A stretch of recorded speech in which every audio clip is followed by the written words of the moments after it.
हिमालय की यात्रा।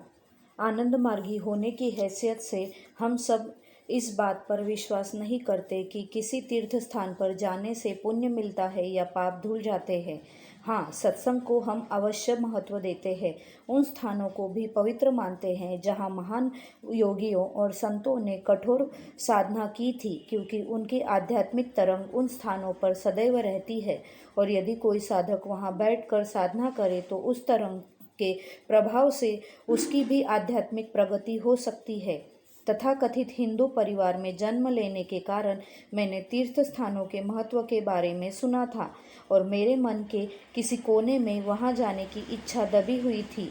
आपातकाल के कारण मैं संगठन का कोई विशेष कार्य नहीं कर पा रहा था। गिरफ्तारी से बचने के लिए छुपकर यहाँ से वहाँ जाता रहता था। इसीलिए अपने गिरफ्तार साथियों से मिलने और उनकी मदद करने के बाद मैंने हिमालय में साधनारत कुछ संतों से मिलने और कुछ पवित्र स्थानों की यात्रा करने का निश्चय किया। मैंने अपने कुछ मित्रों को अपने निर्णय की सूचना दी और एक सामान्य साधु की हैसियत से हिमालय की यात्रा पर निकल पड़ा।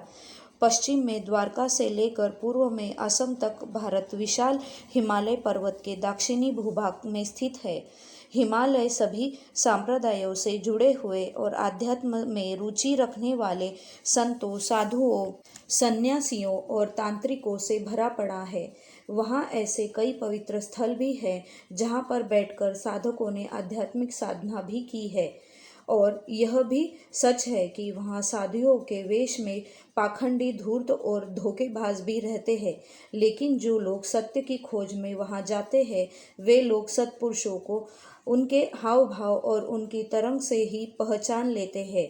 इतना सब होने के बावजूद जीवन में कभी न कभी हिमालय की रोमांचकारी यात्रा के अनुभव का अपना ही मज़ा है, अपना ही महत्व है। आपातकाल के दौरान मैंने 2 बार हिमालय की यात्रा की। पहली बार 1 महीने और दूसरी बार लगभग 1.5 महीने तक हिमालय पर्वत पर यहाँ से वहाँ घूमता रहा। यहाँ मैं जिन अनुभवों को वर्णन कर रहा हूँ वे सभी मेरी दूसरी यात्रा से संबंधित है।